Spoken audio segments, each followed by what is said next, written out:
where that in the process. You Oh, know, no. kids are suing the state of Idaho because Idaho, it makes no considerations of climate change in its decision making. Idaho or Montana? I thought it was Montana. Maybe it's Montana. Yeah.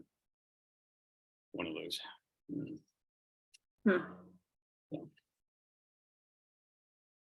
Yeah, there's actually also an article out in the New Yorker today, I think, on figuring out the right amount of scaring people or something like that. And Leslie Davenport, who's is quoted in it, and I think she's been on a Clean Call or two before, and she used the term sustainable distress in the article, which I think is a good label. You know, figure out how to be upset but not so upset that you can't do anything. Yeah, there's definitely going to be, I feel like there's got to be some psychology or communication research behind that. Yeah, there Figuring is. that balance. It's very interesting. Yeah, and I'm actually, I think, going to do an AGU abstract on these issues. Nice. Yeah. I don't know if anyone here, they're doing a reboot soon, but watched Futurama. Yeah. Okay. They're doing a reboot, huh? Yeah, July 24th on Hulu. Okay. But there's a scene where they had like a cold, it was an outbreak of the common cold, which, you know, was a big deal that far into the future. And it was like, all right, don't everyone panic all at once. And somebody's like, I pick now. It just starts like running around screaming. And I'm just like, I understand this. I understand the situation quite well. I definitely, you know, I definitely take my turn. Yeah. Yeah, because feels, I mean, especially like I said, like when I talk to you know, when I talk to like the high school and college students especially, and they're very no nonsense, where they're just like, yeah, there's a whole bunch of good stuff going on, but like, please don't be like the adults who just tell us everything's going to be okay. Yeah. Like, please show us with your like words and actions and your emotional state that you know, that when you say this is an emergency, you mean it. Because we're sick and tired of being told that like our generation will figure it out and we're the hope for the future, and like, yeah, they're just so tired of the toxic positivity and the fake, you know, and like the fake hope for fake solutions. Yeah. Well, being part of the boomer generation where we were told the same thing. Yeah, now we're the ones causing the problem. Right. So, you know, I will tell you, part of this discussion is there's two parts of this discussion that are kind of going different directions for me. First of all, Pacific Northwest has been very mild this year. I mean, we had some weird 90-degree stretch in May, but it's 70 and 80 now. See, deep here. Oh, sorry, go ahead. Yeah. And the thing about that is that I always feel a little strange about it, because I know that the rest of the planet's getting hammered. Yeah, right. Here we've got this relatively calm, and I'm sure it'll be your turn for wildfires again soon enough. So like, oh, I'm sure it will be. And we had ours a while ago. I would say like, don't feel guilty about it. Your turn's coming. Yeah. Well, actually, I'm very grateful for it, because one of the things is, when we're talking about what's the right amount of, I mean, this idea of sustainable distress. My mom's in hospice right now, and there's just a bunch of weird family stuff going on right now. And I think about, this is the bread and butter for most people. All the weird family stuff going on, all the competing apocalypses out there. And I guess at some point we sort of have to figure that our apocalypse is just one more at the door for many people.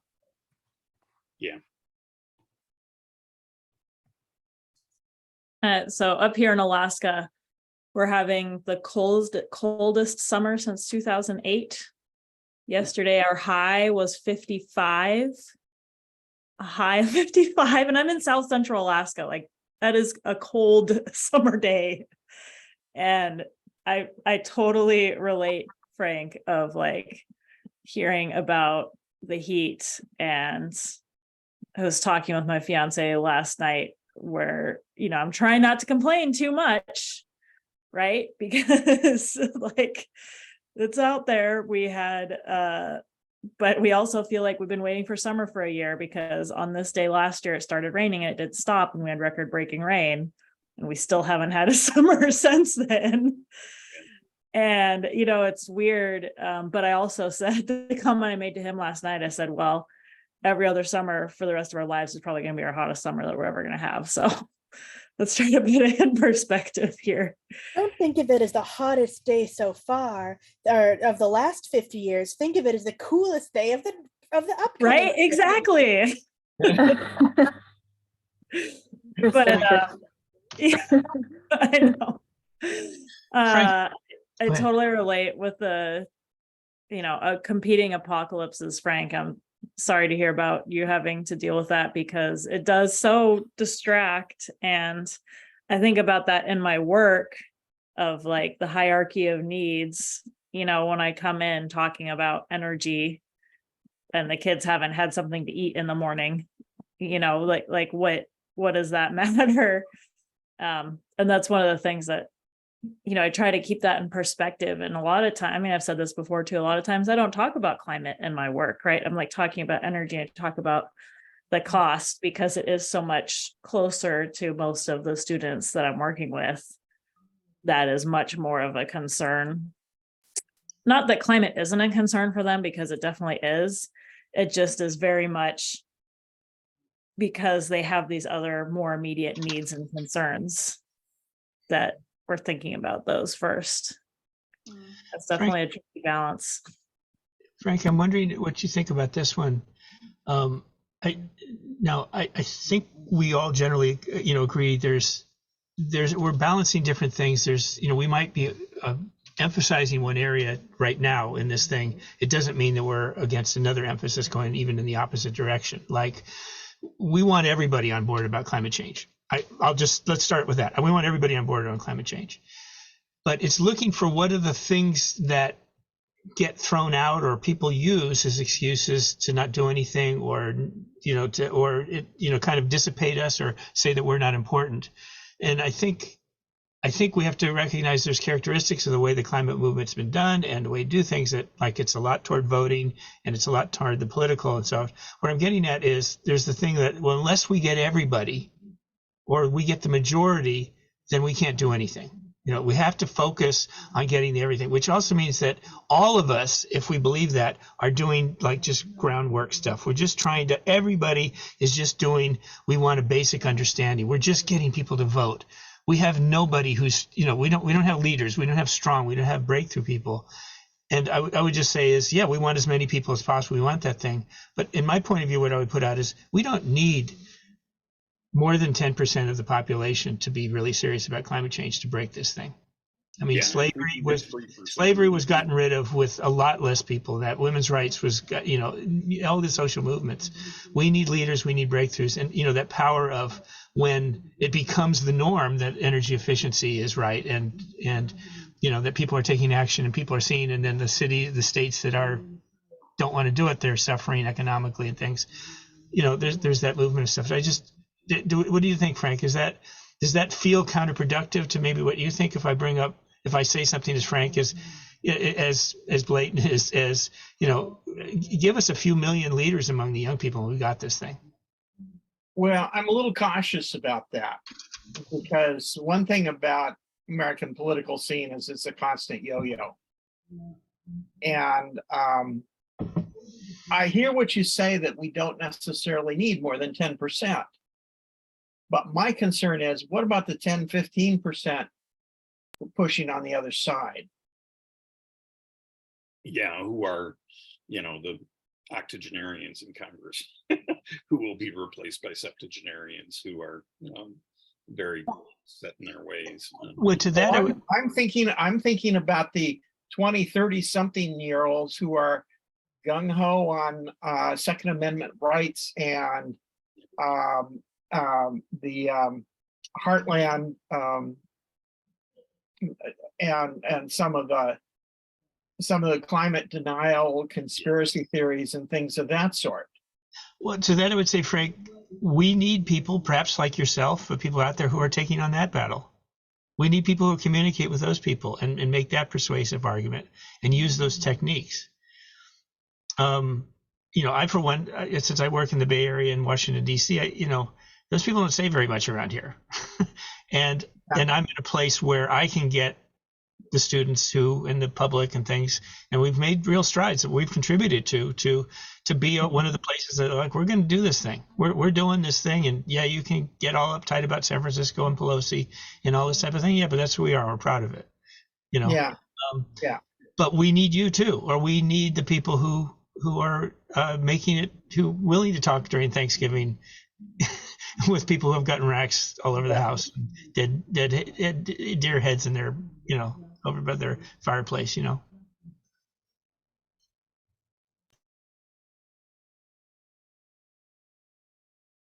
Well, Do we, I mean, sorry, Frank, we're not at odds when we say that, right? No. I mean, trust me, I'm not a purist about anything. So what you're saying makes total sense in terms of, yes, we need folks functioning at different levels. But I think we do need to be cautious about, what am I reaching for? I think we do need to be cautious about our particular apocalypse being the most important thing. Mhm. Yeah, okay. Anyway, I'm not making much sense at that point. So I feel like somebody that- else say something. I want to say that, oh, I'm so sorry. Oh no, I was just gonna say, I feel like the multiple apocalypses thing, like that's that opportunity for the intersectionality, right? And Yeah. like talking to people about, like, not one person is gonna solve climate change, right? It takes like, on one level, it takes everybody working on it on some level, or at least a large group of people working on it on some level, and whether that's in their daily lives, at the community level, city level, global level, right? All these different levels, right? And like, I guess when I'm talking to the general public in a mixed group, I'm not necessarily focused on, like, you need to do these small actions or only these big actions, right? It's about, like, finding what you're doing, or like that mentality of, right, like every job is a climate job now, right? Or every movement is a climate movement, right? Everything's so connected that in our world these days, that, like, what's the piece of terms of, like, where you already are, right, that you can be talking about it or bringing to it, or seeing how you're connected to it in that way.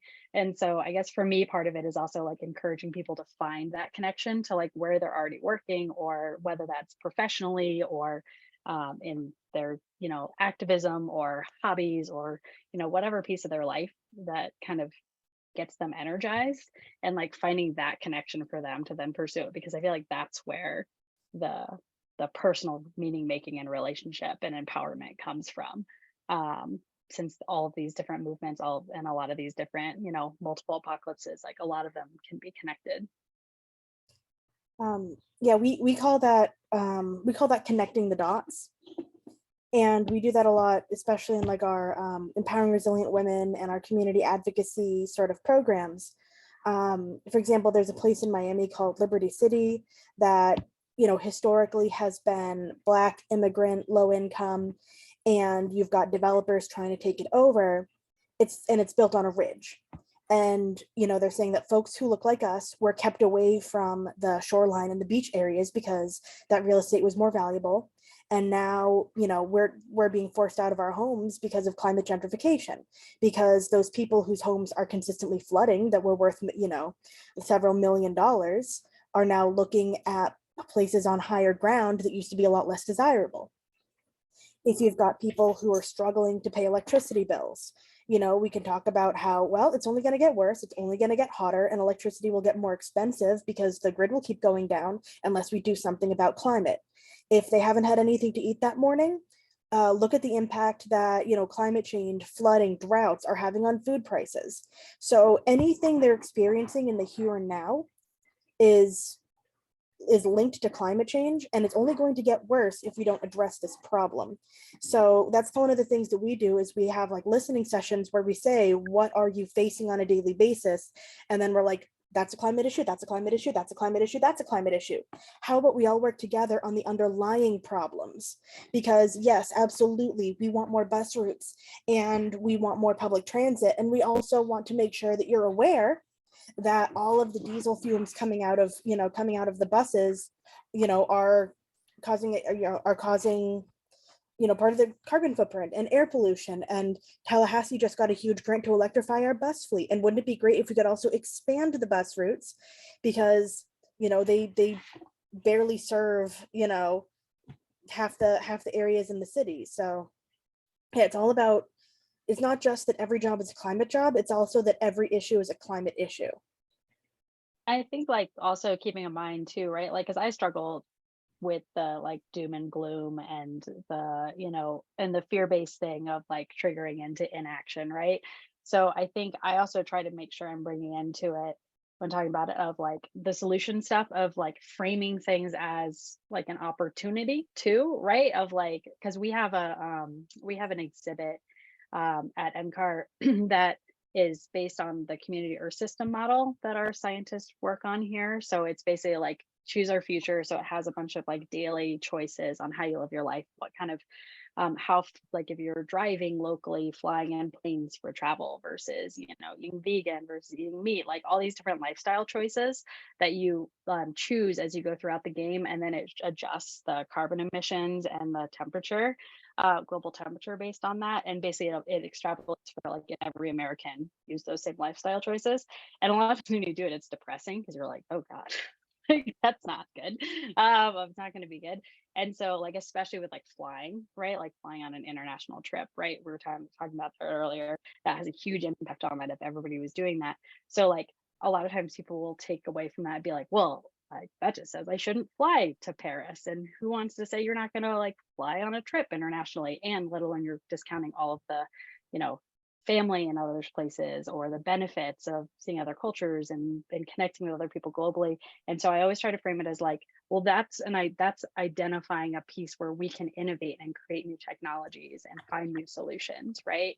And so when there are issues, right, and like there's issues that are daunting and like, you know, rather than people just like giving up of like everything's connected, right? So like there's no way I can get away from it, right? Or like, oh, this is just going to get worse, right? This thing I'm already struggling with is going to get worse, right? Being like, yes, we're struggling with this, and like that opportunity to then like, let's do public transit and electrify it, right? And how much bigger of an impact is that going to make, right? Or, you know, we want to fly internationally, so let's find a better solution or cleaner solution that's going to be better to allow us to do that. And so getting, I don't know, I try to tie it into that like opportunity and kind of pitch it as like an exciting thing, right? And an empowering thing and a cool opportunity to follow and pursue, versus an overwhelming, daunting, because there's so many things in our world that are overwhelming and daunting right now. And I'm sorry, I know I've been talking a lot, this is my last point, but I also in some of my climate training, I also mentioned that, you know, when you're bringing this kind of stuff up to you know, say like elected officials or what have you, also mention that every single thing you do that improves the climate situation in any way has so many knockdown effects that are also positive. So if people are concerned, you know, is that if you want to talk about electrifying the bus fleet, then you can also talk about increased service, increased air quality, fewer diesel fumes. You know, if you want more, if you want to I'm sorry, I'm recovering from bronchitis and my brain's a little bit mushy. But we passed a bill, or not the bill itself, but the language from the bill. We called it, a resilience bill, where schools that are emergency shelters during hurricanes get solar panels. They get increased funding for solar panels. And you can talk about less time spent, down during a storm. So less time spent with no electricity, increased resilience, lowered costs. In Arkansas, they put solar panels on the schools and saved so much money, they gave a raise to teachers. None of what I said in that past sentence had anything to do with climate. And yet everything in that sentence had to do with climate. So like, that's, kind of framing it in such a way where like, okay, maybe, what are the possible downsides here when every single thing that comes out of this project has multiple benefits to all different kinds of stakeholders. And then if we're like a climate, skeptic or denier or whatever, we don't have to talk about climate at all. We can talk about savings in electricity. We can talk about having the grid spend less time down for repair. We can talk about saving money. I know that a lot of you care about money more than people. Let's talk about budgets. And however we can get them on board so that it works. If you're like, I'll talk to it, like if some weirdo flat earther really wants to have the opportunity to go off grid and they're gonna back my solar, my solar subsidy bill, then you know what? Here, we'll be friends for the day. I'd like to do a little bit of something I want to bring up from time to time. Among friends, and we're all supportive on things, but a little bit pointed to us as a community. Please tell me others that are doing this that I don't know about. Other examples of this. This is definitely one where I want to be that I'm underestimating where we're at. But as a community, and this just goes for a lot of STEM education in general, it's not just climate, but we tend to still be just a bunch of white people, right? And it keeps going on, and I think we have to recognize that there's a lot of choices that have historically been made that keep it that way, and we have to break with those. And one of them, honestly, I have felt a lot with the federal government is them poo-pooing community events, science festival events, like what you're seeing behind me right now. Oh, those don't count. Those don't matter. And not recognizing what you're actually saying is Black people don't matter, because that's where Black people come to see STEM. And the difference it makes when you give opportunities of young people of color the chance to be educators. Do you know how fast that changes the conditions? When we have people like the two that are one to my right and one to my left, the Black kids come up because they're with people who look like them, who have the same, it is a very natural human thing to relate to people who have a similar life experience. It's not racist. It's not stupid. It's like you look for people who you think I can learn from, I can understand them. And we are constantly missing opportunities to let people who are Black and Asian and brown people in it. One of the things about these is they're very quick, informal educators. They're volunteers. They're not regular educators. They came in, they learned science labs, ways that you can teach without certification and everything, and they were excellent educators inside an hour. I think we need to highlight more Tim Barnes. Tim Barnes, I mean, one of the few African-American educators in the country on climate and atmosphere, right? That he is an incredible resource, and he doesn't come on here very much. Please invite Tim Barnes. I do it from time to time. Let's get Tim Barnes on here and have him much more. Let's see what we can break loose. And this is not a slap in the face of any white people or white men. There's plenty of things for white men to do. There's plenty of education and things. We're not telling anybody to go away and be quiet and feel guilty. Everybody needs to be in on this. But we're missing the demographic that is most concerned and most affected and can be strongest. Young people, people of color. What are we doing? So now I know I'm talking to people who don't disagree, who don't disagree. There's nobody here who says, I want to keep this white. Nobody here is, I don't like to be around Black people. But we have to recognize that we could be doing much, much better. And please let us work with you all on that. As this has been a major focus of Mobile Climate Society's work for 20 years to make sure that we're working on diversity, equity, and inclusion. When George Floyd came along, it was like, yeah, that's, yeah, this is not new to us. So amen to Tim Barnes. I just want to reach out to to things that you all are doing well. Thank you. Yeah, Jim, I'm really glad for what you said in there about that. I'm trying to remember precisely what it was, but about not necessarily saying white guys need to be shut up and go in a corner and feel guilty. I recognize that there are people in the African American community who say that. Yeah. But I can tell you there are tons of Black people who that's not their point of view. Yeah, it's two things in response to that. First of all, I did a climate reality training last year, and there was a really, really, really strong emphasis on inclusion, such that it kind of felt like this one sign I saw at a urban farm project in Southeast Portland that said all people are welcome here, and it had the symbols for everybody except for those white guys who lived in the neighborhood. And it was kind of like, well, what about these other folks? But also along those lines, one of the things I've really been grappling with is, is as an old white guy,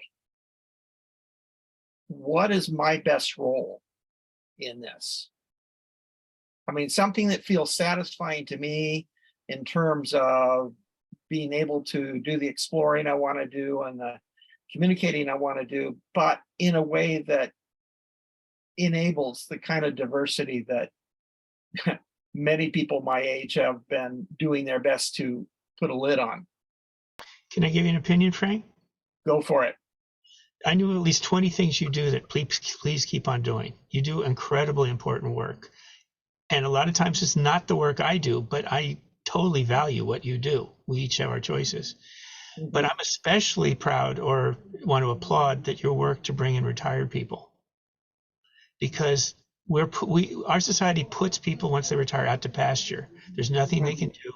Don't take all the experience you have. Don't have your passions. Go out and fish. Go do something. Go away. And retired people are among one of our most important segments of society to do volunteering and do work. Like in schools, we're always saying the teachers don't have the time, they don't have the thing, and there's real problems there. But retired educators or retired engineers or retired various experience, man, I can tell you that if done well, it is not, I call myself an old white guy all the time with students. And they laugh, I'm going for the laugh of I recognize who I am and kind of give them a chance to say, no, Jim, you're one of us. It's like, you got to be in our picture. I'm always saying, I don't want to be in your picture. Let's have it the young people. But so I just want to give maybe just that's citing one example, Frank. Please keep doing what you're doing. Thank you. Yeah. And you hit on something else that I think is really important, which is that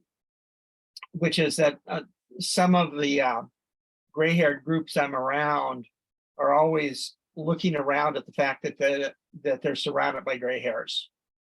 And more, I'm really thinking we need to figure out a way to get the gray hairs together with the younger folks on a more regular basis. I see it happening, but I don't see it happening nearly enough. And maybe I could ask, if Frank was on the call and things. I have to prod the people in authority, and he's our channel to the authority. So it's not a personal thing on Frank, but come on, Frank. I can just give you the example I know, and I know there's other ones. There are all these avenues to make that happen. They're that semi-informal, the after school, the thing that can be in school. And, I don't even know if I've seen the movie Cocoon. So this is a terrible thing, but there's that thing of the thing that bring the old people back to life. Get out and be with young people. You will, you're going to feel your batteries recharge and be so amazed that if you care about diversity, if you care about climate, you care about the things they want, and you've got knowledge and you take the help. I can tell you almost always you're going to feel welcome. You will feel, hey, I had to spend a day with a bunch of young people and they thought I was cool. I didn't think they would think I was cool. Mm-hmm. I teach at a community college, so it's a mix of like a few non-traditional students, mostly undergrad aged, and some and some like high school dual enrollment kids. And I joke that, especially now that you see some more of the like you see some more like, oh, like things millennials do that Gen Z finds cringy. And I was just like, look, when I was a teenager, my peers thought that I was a weird nerd with overly specific interests. Now that I'm in my 30s, my students think that I'm a nice teacher who's a weird nerd with overly specific interests. Never, see, that's the thing, is never in my life have I been cool or edgy, or I don't even know what words they use to describe. Like, the fact that those are the words I think of to describe people who are cool and edgy probably makes me less cool and edgy, because they're probably using new slang at this point. My sister just graduated college, and I had to ask her one day, I'm like, Janelle, is it a good or a bad thing that something I did was poggers? Apparently this was good. I've not actually heard that one. Well, now it's too old to worry about. So, Oh yeah, that was very. And of course, I've seen it both ways, with younger people dismissing what older people bring to the table. And I'm sure all of you have had to sit through someone from a different generation explaining things as though they're the gospel truth to people who have absolutely, like, it's not relevant to their lived experience at all. So, like I said, not necessarily disrespect on purpose, but yeah, I've sort of seen folks talking past one another from both ends, and yeah, trying to find a way that is productive and really mutually respectful and beneficial is definitely one of the things you have to, I don't know, sort of finesse as a facilitator.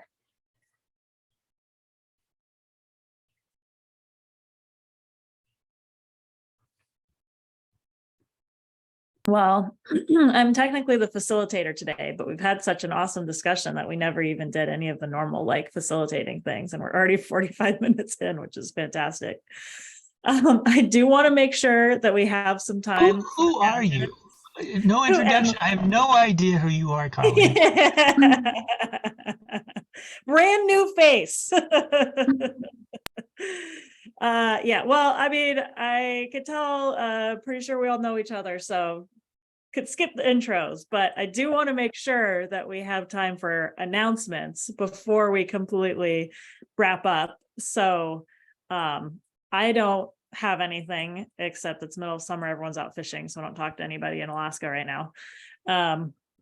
So that's where my life is. Had a fun camping trip. That's my announcement this last weekend. Does anybody have anything more work related announcements than a fun camping trip? Okay, I saw Carolyn and Gina. So go ahead, Carolyn, I'll let you go first. I'm going to be on a plenary discussion panel. I'm trying to remember the title because it's very long, but it's like state. Let me just post the link and then plug it in. Celebrating state and local leadership on climate justice education in K-12 education. But it's part of the Summer Institute run by Climate Generation, which, I mean, I'm sure there've been a whole bunch of posts about that in the listserv and everything as well. This is one of the introductory plenary discussions, and it is free to access to anyone, whether you have enrolled in the Institute or not. It's going to be posted onto Facebook Live. I think I should probably just go ahead and like forward that to the listserv as well, since anyone can join in. But yeah, I'll be there. Awesome. Thanks for sharing. Yeah, and that's next week, right? Yeah, it's next Monday. Yeah, sweet. Okay. Gina. Yeah, Carolyn, would be great to have on the listserv, and we Katie is leading the North American cohort next week, so we are pretty involved in that in the Summer Institute. I hope it's well attended. And so I just wanted to say, I'm putting stuff in the chat right now. AGU, in terms of AGU, I'm not sure how many folks are planning on going, but sessions have been submitted and approved by AGU, so now we are in the abstract process. So there's open call for abstracts right now until August 2nd. So if you want to submit an abstract to any sessions, that is 3 Wednesdays from now. So August 2nd is the deadline. We have 3 CLEAN-led sessions, and I'm working on putting them all in the chat, but they're all indexed by the term climate empowerment. There's climate empowerment in all of the titles. So if you log on to AGU and want to find those sessions at any point in time, just search climate empowerment. We are going to dedicate an entire call on July 25th. So not next week, but the week after, to talk about AGU. So we will have a longer discussion about that then. But just so you know, there are 3 sessions and we are looking for people to submit abstracts, and I'll put those in the chat. All right, thank you, Gina. Okay, Jim, I think your hand was up next. Thank you. So I'm like to run a little further with the AGU one. Thank you so much, Gina. Gina, you gave a great response to my request, and both practically and in the way you worded things. And we talked then. Noting that in AGU, there is not only an expansion in even further expansion of the number of clean network led sessions, but there are even more sessions that are clearly overlapping or directly on climate change, right? That I would encourage those that can institutionally or per individually come up with $70 more, get 2 abstracts in. Get in and support one of our clean network sessions, as I will do, but get out, at least I want to encourage some of us to get out to the others and cross connect, and, that we don't just stay in family all the time. Bright Stars, as the Bright Stars people are also in the education section. There's just wonderful things that we can connect. I also go out into the science fields and things, but that's part of our networking and things. So I just found that that please do that.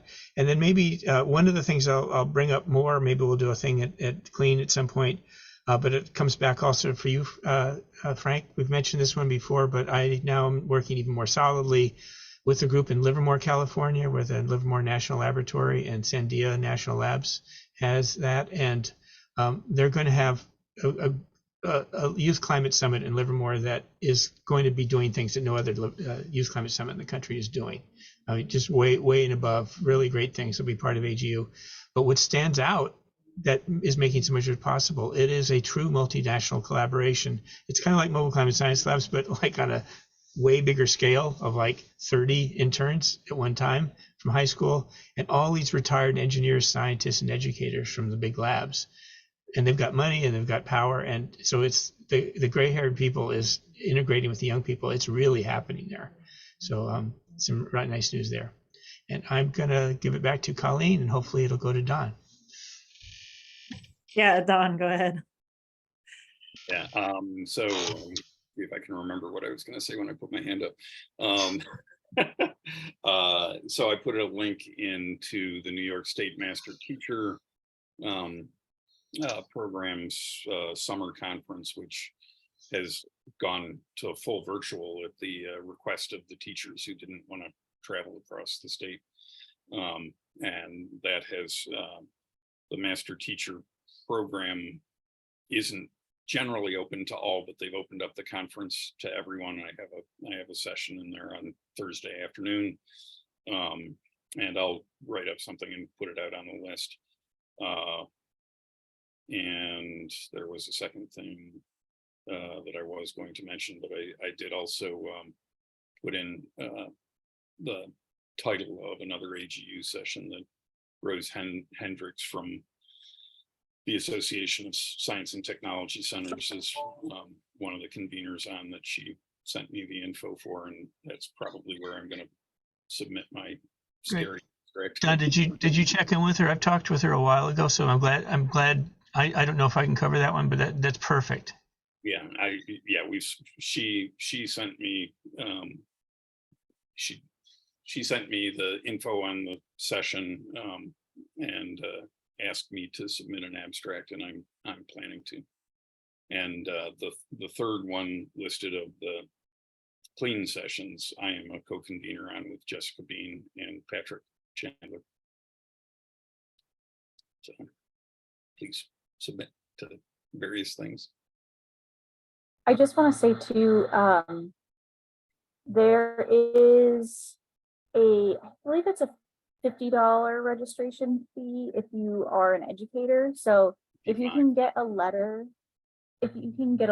from, if you're affiliated with a school or university, we always use that affiliation with the University of Colorado to get a registration, a reduced registration rate, because unfortunately that is a barrier for attending, I know, for a lot of people. So definitely look into that.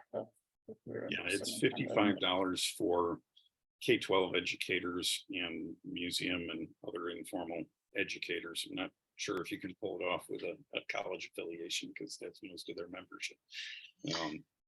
It is an expensive thing to ask people to do, because it's in order to present, you need to be a member of AGU, which is $57 for a standard membership, $70 abstract fee, $55 registration for educators. If you're not an educator, a one-day registration is $360. And the full meeting, I think, is $725. And the one-day registration is for either virtual or in person. So it's making me hesitant to ask people. So Don, can I give you the added little secret on money? What? Well, I've got at least 6 and probably like 10 students who are going to be doing their papers for free because they're part of Bright Stars. So Right. Carolyn and Katie and Colleen, maybe not this year, but by next year, please, please, please, let's work together and get your middle and high school students, and they're going to get in and get abstract. It's the largest session in all of AGU, and you're going to be seeing it in the education section more. I'm guaranteeing it, working with them. So it's the old folks and the middle-aged folks and the young people will be much more integrated by now, and so you can get a bunch of people in there for free. Yeah, middle and high school students can register for free. Register, do a poster. Make them first author, and then you can get away with it.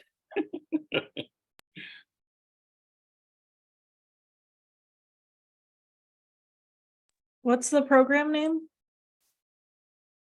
So it's Bright Stars, and so the way you can just see it once if you of course everybody knows you can register to get an account with AGU, and even pretend that you're getting an abstract, right? I mean, what I'm going to say, to get in now and see what's going on at AGU, to get an abstract, you get a poster, you have to pay some money, or to I'm sorry, I guess I don't get it wrong. You do have to pay to be a member, don't you? But to get in. But once you get in, you'll see all the different sessions. And under education, Bright Stars is the 6th one, and that's the one where you're seeing where to register. I'm happy to give people the things to know to what to do. But also, I mean, for you for you 3 in particular, there are people I will do favors for, and there are people I just feel this is what I like to do. You guys are in that category, okay? And then there are people like, I don't have time for you, and you're not in that category. Is if you have students that want to get in, I'll see that they get in. I mean, I have to pull, we all use our connections to say, look, Colleen, yes, she's got 3 people up in Alaska, and Carolyn's got 4 in Florida. No, they're good. Send them in, and we'll get, they will get in. Katie too, but only if you get me Tim Barnes to come in once in a while. Okay? I haven't seen Tim in a long time. He's busy leading tours right now as we speak, but I can definitely get him in the future. I made a note here. I'm definitely going to share with him too. So I tell him that Jim Callahan is nagging you to get him on this call. Tell him that. Okay? Got it. We joke around that because most people know Tim at our organization and beyond, that we're like, that when we talk about our science education group, we're like, oh, we work with Tim. And that's what it is. We're like, we're on Tim's team.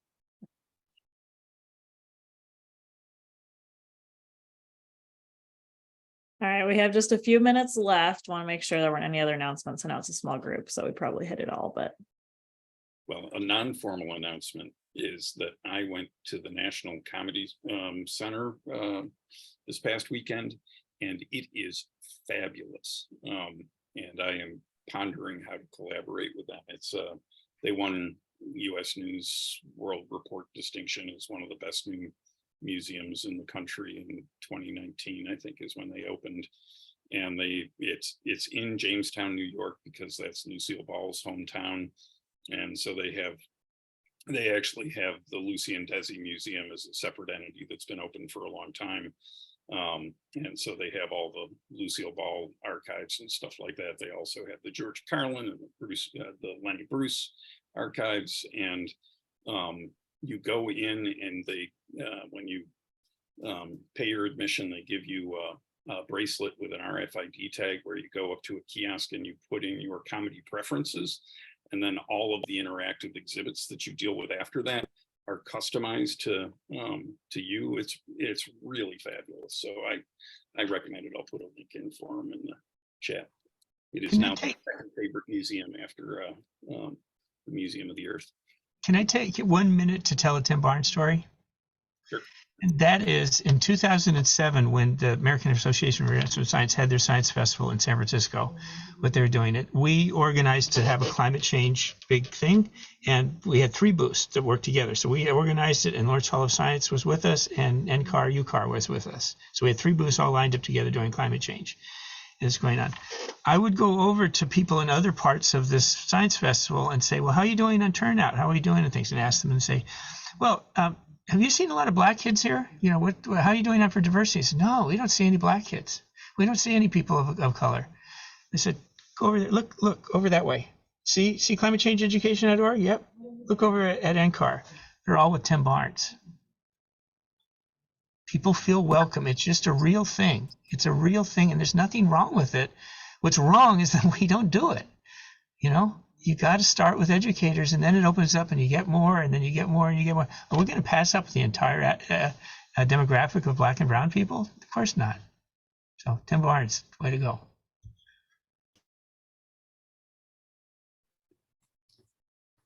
I think it's also good to their event too, their community events, not just inviting them to our community events or creating an event and wanting them to come, right? It's like going to those communities and being present in what they're celebrating and what they're enjoying and layering on that piece, right? Providing that too. But yeah. It's not phony, artificial black faces in high places type stuff. But I mean, if we aren't even getting past the recognizing it's important to have educators of color, then we're not even paper thin. Mm-hmm. Carolyn?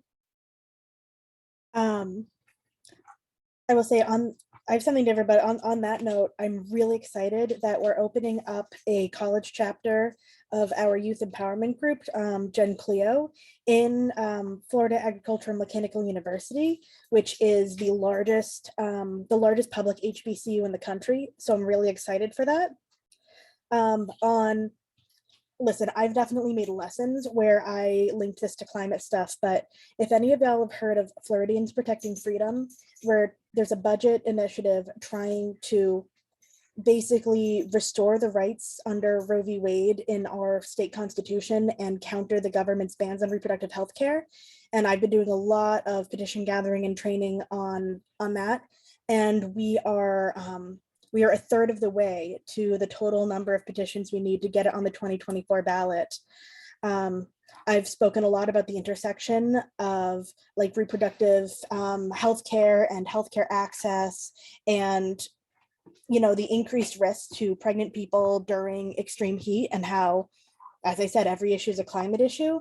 And talked about this in that context before. So we've just had really great reception, raised a whole bunch of money. We're able to cover a lot of like paid petitioners as well. So I'm really happy about that. Oh my gosh, I'm so sorry. I talked all the way until the end, but.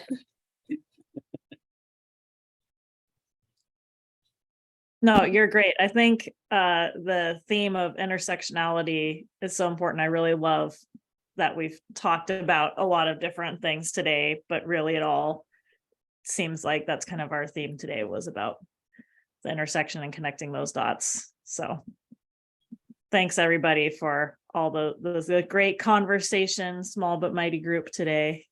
This is much appreciated.